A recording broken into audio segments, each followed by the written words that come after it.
अरे देवा, प्रेक्षकांनो, या सुशीलाबाईंचा तमाशा बघा फक्त आज. आता ही चित्रा आणखीन त्याच्यात आगीत तेल होतीये, ती धोंड आपल्याच गळ्यात येऊन पडलीये. सत्या म्हणत असतो, चित्रा काही पण काय बोलते. चित्रा म्हणते, बरोबरच बोलते मी. पण सुशीलाबाई मात्र चिडचिड करून घेऊ लागल्या, नुसती तडफडू लागली त्यांची. सुशीलाबाई म्हणतात, माझी कशाला समजूत काढताय? सांगितलं होतं मी युवराजला, ती घाटवाडीची पोरगी या घरात राहायच्या लायकीची नाहीये म्हणून. नाही ऐकलं माझं, आणली या घरात सून म्हणून. त्या इतक्या रडतायत प्रेक्षकांनो की विचारू नका. आणि म्हणताय, माझं सगळं आयुष्य बर्बाद करून गेली ती. तिला माझा तळतळाट लागणार, मरताना पाणी सुद्धा मिळणार नाही तिला, अशी तडफडून मेली पाहिजे ती. आता या खूप चिडतात माईसाहेब आणि म्हणतात, अगं काय बोलतीये सुशीला त्या पोरीला? अगं आपलंच नाणं खोटं निघालं ग. त्या पोरीनं काय काय सहन नाही केलं, तिला जीवे मारायचा प्रयत्न केला गजराजनं. हे ऐकूनच आमच्या अंगावर काटा उभा राहिला बघ. डॉल्बी आलाय धावत सांगायला की माईसाहेब, युवराज आणि छबिताई पिंकी वहिनीला घरी घेऊन येत आहे. पिंकी वहिनी घरी येत आहे. सुशीलाबाई म्हणतात, ए डॉल्ब्या, अरे काय रे, तुला कशाला आनंदाने एवढ्या उकळ्या फुटू लागल्या? अरे जरा भानावर ये रे. त्या पोरीनं तुझ्या बापाला तुरुंगात पाठवलंय, बापू साहेबांना. आणि तुला काय दिवाळी वाटू लागली काय? मुस्काट फोडीन मी तुझा आता. ती पोरगी मला या घरामध्ये नकोय, समजलं का तुला? पण आता तेवढ्यात पिंकी दाराशी हजर झालीये आणि छबी म्हणत असते, वेलकम होम. आणि मग सुशीलाबाईंचा असा पारा चढतो की विचारू नका. पिंकी घरात पाय ठेवणार तेवढ्यात सुशीलाबाई जोरात ओरडतात, खबरदार, खबरदार, जर या घरामध्ये पाऊल टाकलंस तू तर. युवराज आणि पिंकी दोघेचे दोघे एकमेकाच्या तोंडाकडे पाहायला लागतात. आता या सुशीलाबाई तिच्या समोर जातात आणि म्हणतात, घरबेदी कुणीकडची? पुन्हा इथे यायची हिंमतच कशी झाली ग तुझी? स्वतःच्या सासऱ्याला तुरुंगामध्ये पाठवलं. काय ग, कसला सूड उगवतीयस आमच्यावर? अगं निदान खाल्लेल्या मिठाला तरी जागायचं असतं ग, कैदाशीन कोणीकडची. मग छबी म्हणते, आई तू तिला का बोलतीयस ग? अगं त्या माणसाला तुरुंगात पाठवलं ना, कारण त्या माणसाचा गुन्हाच अक्षम्य आहे. अगं त्या माणसाने माझ्या बाळाचा जीव घेतला, याचा जरा तरी विचार कर. पण आता लगेच या सुशीलाबाई काय म्हणतात, अगं त्यांना करावं लागलं, कारण हिला घराच्या बाहेर काढायचं होतं ना त्यांना, म्हणून केलं त्यांनी हे सगळं. किती इझिली बोलतायत नाही सुशीलाबाई. आता छबी म्हणते की माझ्या बाळाचा बळी दिलाय त्यांनी. अगं तू आई आहेस ना एक, तू असं कसं बोलू शकते ग? अगं तुझं मातृत्व कोणी असं हिसकावून घेतलं तुझ्यापासून, तर तू त्या माणसाला माफ करशील का? सांग ना मला. आणि एक मुलगी आपल्या घरची सून येते, तिला जीवे मारायचा प्रयत्न कसं काय कोणी करू शकतं? त्या माणसाला माणूस तरी म्हणायचं का ग आपण?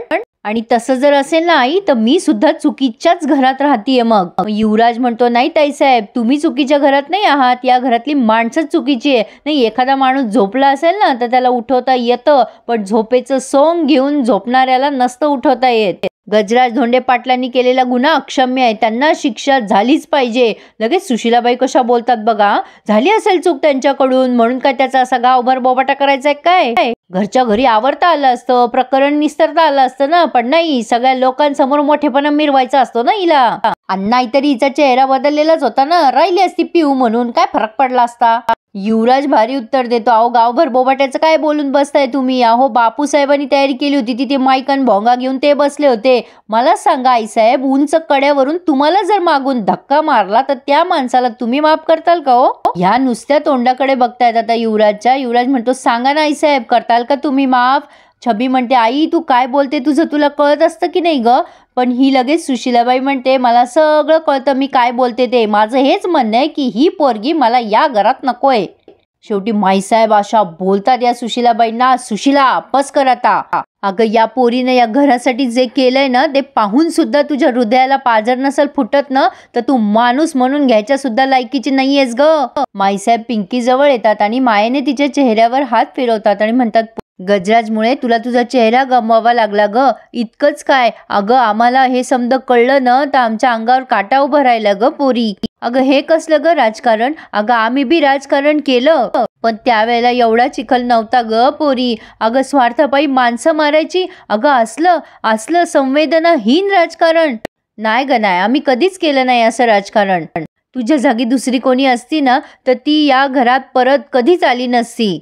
सुशीलाबाई नुसत्या गंमत बघतात मागे उभं राहून. आता या माई कौतुक करतात पिंकीचं की तू परत आलीस ग पोरी, आमच्यासाठी परत आलीस, आमच्या घरासाठी परत आलीस. ए पोरी, मी तुझी माफी मागते ग. चक्क माईसाहेबांनी दोन्ही हात जोडून पिंकीची माफी मागितलीये, आम्हाला माफ कर ग पोरी. असा मोठेपणा फक्त चांगल्या लोकांच्याच अंगी असतो प्रेक्षकांनो. माफी मागायला फार मोठं मन लागतं. मग पिंकी म्हणत असते, नाही नाही माईसाहेब, तुम्ही नका माफी मागू. माईसाहेब म्हणतात, पोरी, आमचे सगळे संस्कार पुण्याई आम्ही हरून बसलो ग. गजराजनं आमचं जगणं निरर्थक करून टाकलं बघ. आम्ही फक्त ना हात जोडून तुझ्या समोर माफी मागू शकतो. आम्हाला माफ कर ग पोरी, माफ कर. तेव्हा पिंकी म्हणते, नाही माईसाहेब, असे नका हात जोडू माझ्या समोर. या घरात तुमच्यासारखं प्रेम करणारी, आईची माया देणारी माणसं आहेतच की. तुमचे आशीर्वाद सदैव माझ्या पाठीशी होते बघा आईसाहेब. तुम्ही दिलेलं ते लॉकेट ते सतत माझ्यासोबत असायचं. त्यांनी माझ्यासोबत कधीच काही घडू दिलं नाही वाईट साईड. मी मरणाच्या दारातून परत आले ना, ते फक्त तुमच्या लॉकेटमुळे आणि तुमच्या आशीर्वादामुळे माईसाहेब. छबी म्हणते, हे बघ माई, पिंकी आपली मोठी लढाई लढून परत आली आहे. आता तिचं स्वागत औक्षण करून व्हायलाच हवं. पण सुशीलाबाईंना मात्र तडफड होत असती. काय असूया असते नाही प्रेक्षकांनो. अवघड आहे. या गोष्टीचा इलाज होऊच शकत नाही. खरंच या मालिकेतनं त्यांनी खूप भारी दाखवलंय. पण पिंकी म्हणत असते, छबीताई, माझ्या मनाला पटत नाही हो हे. बापूसाहेब तिकडे हॉस्पिटलमध्ये आहेत, मग जेलमध्ये, मला दुःख होतंय. नको, माझं स्वागत नको करू. लगेच सुशीलाबाई म्हणतात, हा बरोबर बोलतीये ती. आता मला विधवा करून माझ्या नवऱ्याचे प्राण घेऊन मग समाधान वाटणार आहे हिला. मग करा ना तुम्ही हिचं स्वागत. युवराज चिडतो आणि म्हणतो, अहो काय बोलता आईसाहेब तुम्ही. आम्हाला पण बाप म्हणून घ्यायची लाज वाटायला लागली आता त्यांची. तो पिंकीला म्हणतो, तुम्ही किती पण चांगल्या वागल्या ना तरी त्यांच्या मनात तुमच्याबद्दलचा तिटकारा कधीच कमी होणार नाहीये. आईसाहेब त्या आमच्या कारभारी नाहीत हे विसरू नका. आता तुमच्या अशा वागण्यापैना आमचा श्वास कोंडायला लागलाय या घरामध्ये. आता पिंकी म्हणत असते, धनी असं नका बोलू. युवराज म्हणतो, हे बघा इथल्या लोकांच्या भावना गेल्या आहेत, आपण दुसरीकडे राहू, चला इथून आधी. पिंकी म्हणत असते, नाही धनी, अहो काय बोलताय तुम्ही. आता डॉल्बी पण म्हणतो, तू आणि पिंकी वहिनी जर इथे राहणार नसतील ना तर आम्हाला सुद्धा या घरात राहायचं नाहीये. आता माईसाहेब घाबरून जातात आणि चिडतात सगळ्यांवर. खबरदार जर कोणी घर सोडून जायच्या गोष्टी केल्यात तर. सुशीला, आमची लक्ष्मी घरामध्ये प्रवेश करतीये, तिचं औक्षण कर, ताटान औक्षणाचं जा. पण ही बाई कोणाचं ऐकते का प्रेक्षकांनो. ती काय म्हणते, माझा मुर्दा जरी पडला ना तरी मी ही गोष्ट आयुष्यात कधी करणार नाही. माझं कुंकू पुसायला निघाली होती ना, मी त्या दिवसाची वाट पाहिन ज्या दिवशी ही पोरगी या घरातून हिचं तोंड काळं करून निघून जाईल. आता पिंकीच्या जवळ येऊन तिला खुन्नस देतायत त्या आणि म्हणतायत, वचन देते मी तुला, मी जे बोलले ना ते मी तुला करून दाखवीन, आगा करूनच दाखवीन. अरे बापरे प्रेक्षकांनो, काय करावं या बाईचं. अवघड आहे बाबा. पण दुश्मनी निभवावी तर ती सुशीलाबाईंसारखी. काही झालं तरी टस्से मस्त नाही हालत त्या. आता सुशीलाबाई तिथून निघून जातात. मग आता वेळ येते चित्रावर. चित्राला त्या म्हणतात, माईसाहेब जाय ग, ताट घेऊन ये औक्षणाचं. ही लगेच नाटकं करायला लागते. बाई मी ना आज खूप रडले ओ माईसाहेब, लई डोकं दुखायला बघा माझं सकाळपासून. असं वाटतं ना आत्ता चक्कर येऊन पडेल मी. मग छबी म्हणते, जाऊ दे माई, मी आणते औक्षणाचं ताट. माईसाहेब म्हणतात, नाही तिलाच आणू दे. चित्रा, ताट घेऊन ये तू. मग चित्रा गपचूप जाऊन ताट आणते. तुमचा शब्द नाही पाडणार माई मी. आणि ताट आणायला गेली औक्षणाचं. आता या माईसाहेब छबीचं पण कौतुक करतात. त्या म्हणतात, छबी मला तुझा लई अभिमान वाटतो ग. अगं तू पण खऱ्याच्याच पाठीशी आणि सत्याच्याच पाठीशी उभी राहिलीस बघ. आम्हाला एक समजेना की तू या समजातनं बरी कशी झाली. तसा आम्हाला लई आनंद झालाय छबी. पण गजराजबाई तुझं बाळ गेलं ग. या अपराधाबद्दल आम्ही कधीच आम्हाला स्वतःला माफ नाही करू शकणार. छबी म्हणते, अगं माई, मी पिंकीमुळेच बरी झाले. अगं धनंजय जेव्हा मला औषधं देत होते ना, पिंकी छबीला रोखते आणि बोलू देत नाही पुढे. ती म्हणते, जाऊ द्या छबीताई, काही गोष्टी गंगेमध्ये सोडून द्या, विसरून जा माझ्यासाठी. आता कसं सगळं ऑल इज वेल झालंय की नाही. मग चित्रा आली आहे तिथे आणि मग म्हणते, अहो तुमची भाग्यलक्ष्मी आली आहे ना परत, म्हणून म्हणलं ऑक्शन करते. आता माईसाहेब म्हणतात, कर ऑक्शन, जा चित्रे. चित्रा म्हणते, हो करते ना ऑक्शन. मग चित्राला बिचारीला नाईलाज असतं, ऑक्शन करावंच लागतं. चित्रा ऑक्शन केल्यानंतर लगेच पिंकी तिला म्हणते, थँक्यू बिग टॉल जाऊबाई. चित्राचं पुन्हा डोकं दुखायला लागतंय. छबी म्हणते, आणि इकडे मी करते आता ऑक्शन. चित्रा भारी नाटकं करते हा प्रेक्षकांनो. असो, पण आता छबी म्हणते, चल पिंकी, आता तू घरात प्रवेश कर आणि या घरातला तुझा पुढचा प्रवास सुखाचा हो. पिंकी आता घरात प्रवेश करत असते तेव्हा तिला तिचा पहिला दिवस आठवलाय प्रेक्षकांनो, ज्या दिवशी तिने या घरात माप ओलांडलं. म्हणजे काहीसा असा भाग होता. छबी आता तिला म्हणतीये, तुम्ही दोघं जणही जोड्याने प्रवेश करा घरामध्ये.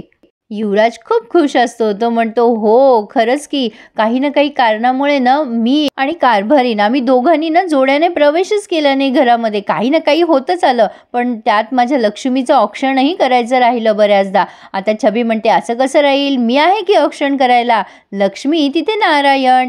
या जोड्याने घरात या." आणि दोघंही जण एकमेकांचा हात धरून गृहप्रवेश करताय आणि फायनली बिचारी पिंकी सुखरूप तिच्या घरी परतलीच आहे प्रेक्षकांनो. म्हणजे आधी परतलेली आपण बघितलीच, पण आता सुखरूप आलीच. आता तेवढ्यात घरात आल्यानंतर निरी येते जोरात आवाज देत, "दिदे आलीस तू?" आणि ती पटकन पिंकीच्या गळ्यात पडते आणि म्हणते, "माफ कर ग दिदे, माझ्याकडून खूप मोठी चूक झाली ग. मी खूप मोठा गैरसमज करून घेतला तुझ्याबद्दल. खरंच मला माफ कर ग दिदे. तू खूप सोसलं ग दिदे आमच्यासाठी." आता पिंकी तिला म्हणते, "ए लिटिल सिस्टर, लहान आहेस ग तू माझ्यापेक्षा. तुझ्यासाठी सगळे गेले शिकवे माफ." छबी म्हणते, "आज आनंदाचा दिवस आहे. कोणीही रडायचं नाही. आपण छान सेलिब्रेट करणार आहोत हा आनंद आता. जा तू पिंकीला घेऊन जा रूममध्ये, तिला फ्रेश होऊ दे आणि मी तोपर्यंत चहा नाश्ता बनवते सगळ्यांसाठी." "ए पिंकी, तू रूममध्ये जाण्याआधी तुझ्या स्टाईलमध्ये होऊन जाऊ दे ना." पिंकी म्हणते, "काय हो?" छबी म्हणते, "अगं असं काय करतेस? तू नेहमी म्हणते ना पिंकीच." तेव्हा पिंकी म्हणते, "आहा, ते होय." मग पिंकी म्हणते, "पिंकीज बॅक." आणि सगळे स्माईल करायला लागतात. आणि मग युवराज साहेब पिंकीला मस्त हातबीत धरून त्यांच्या बेडरूममध्ये एंट्री देत आहेत आणि असं स्वागत करताय. पिंकी तिच्या बेडरूमला पुन्हा एकदा पहिल्या नजरेने बघते. युवराज आणि पिंकी दोघेही आता एकमेकांच्या जवळ आलेत प्रेक्षकांनो. पिंकी मनात विचार करते, मला माझ्या या बेडरूमला स्वर्ग बनवायचा आहे आणि माझ्या घराला सुद्धा. सो फायनली हे दोन्हीही लव्ह बर्ड्स एकत्र आलेच आणि इथे त्यांनी हा रिव्ह्यू पूर्ण केलाय. पुढे आपण बघतोय पिंकी म्हणते, "आखिर आपका प्यार आपकी तरफ हमें खींच लाया धनी." पण इकडे बापू साहेब उठून बसतो आणि म्हणतो, "असा कोणताच तुरुंग नाहीये जो गजराज धोंडे पाटलांना अडकून ठेवूच शकत नाही." म्हणजे त्यांनी ते नाटक केलंय हे धनंजयला सांगितलंय त्यांनी. आणि इकडे युवराज आणि पिंकी दोघे एकमेकांच्या जवळ येणार तेवढ्यात पुन्हा दार वाजलंय. पण आता सुशीलाबाई काही आडकाठी करतायत का कोण काय करतंय हे बघणं इंटरेस्टिंग ठरणार आहे. काही झालं तरी पिंकी युवराजला काही एकत्र येऊ देत नाहीत बिचारे हे. प्रेक्षकांनो, मला उत्सुकता लागली आहे ते पुढे काय दाखवतील याची. तुम्हाला आहेच ना? तर मग लाईक करायला विसरू नका आणि आपलं चॅनल सबस्क्राईब करायला सुद्धा. So please subscribe my channel and enjoy my all reviews. धन्यवाद.